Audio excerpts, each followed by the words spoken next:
the tenant fee ban, the tenant fee, there's another word for it, forgotten, coming in on the 1st of June. So what does it mean?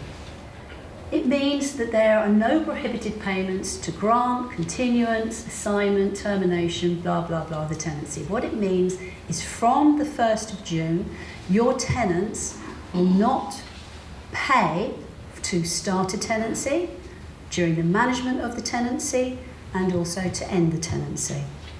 I'll come on to costs a little bit later because there are some things within this that you need to be aware of. And the first thing is that the security deposit will be no more than 5 weeks. So what does that mean? Well, if we take a deposit now, we're taking a month and a half. And that's not 6 weeks. 6 weeks is a different calculation from a month and a half. If we renew a tenancy after the 1st of June, if we set up a new tenancy after the 1st of June, we can only take 5 weeks as a deposit.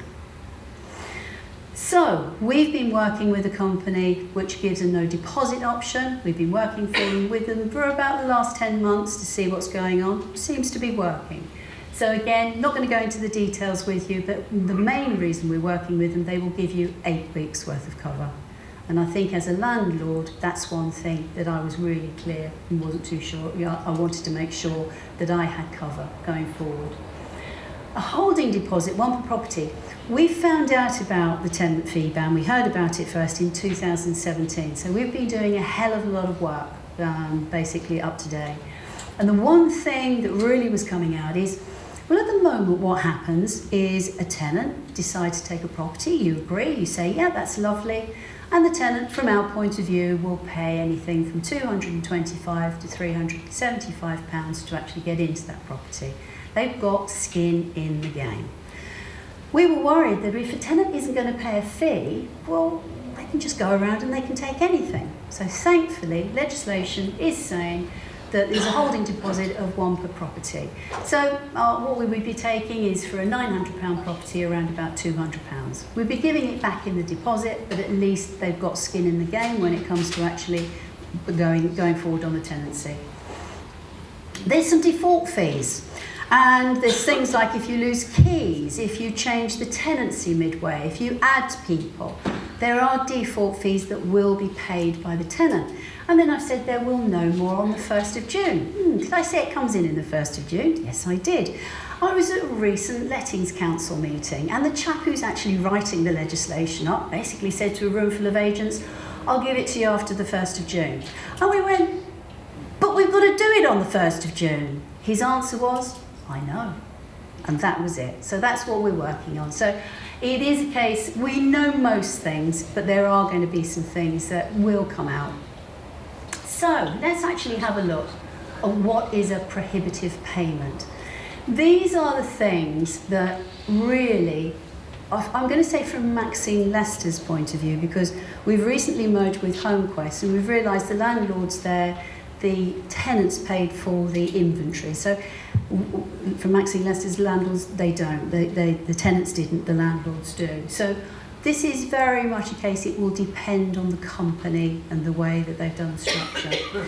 But all these things, and again, when I started looking at this, is as a landlord, 2017, it was like, well, you know, there's a lot of benefits to me as the landlord out of that. What's the benefit to the tenant? Okay, we give them the home.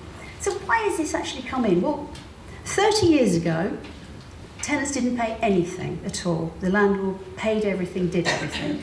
But obviously, as more legislation has come in, there's been a thing, oh, all right, well, we can charge the tenant and we can subsidise the landlord. To the extent that you've got a local agent who's charging £750 for one person, non-refundable fee to move into a property. I think they're taking a liberty. And that's what this legislation is all about. Basically, people have really been, I suppose in some respects, not really treating people well. So it's just coming back. They're just making the pendulum swing. So what you're all thinking about is like, right, I've heard 225, I've heard 375, what's it actually going to cost me? As landlords, you have income, you're worried about the income, you want to make sure that you stay on a profitable way.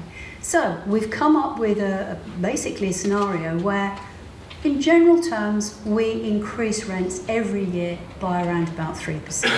We've been able to do that most probably for the last 8 years. As Kate said, it's very much to do with wage inflation. We've met that with wage inflation, or we've seen it. So we know that we can increase rents. And we've worked out that with tax relief, an increase in the rental of £25 to £30 a month will cover everything that's needed to do. So when you hear people who are saying it's no landlord fees or things like that, there are going to be, the work needs to be done and the work needs to be paid for.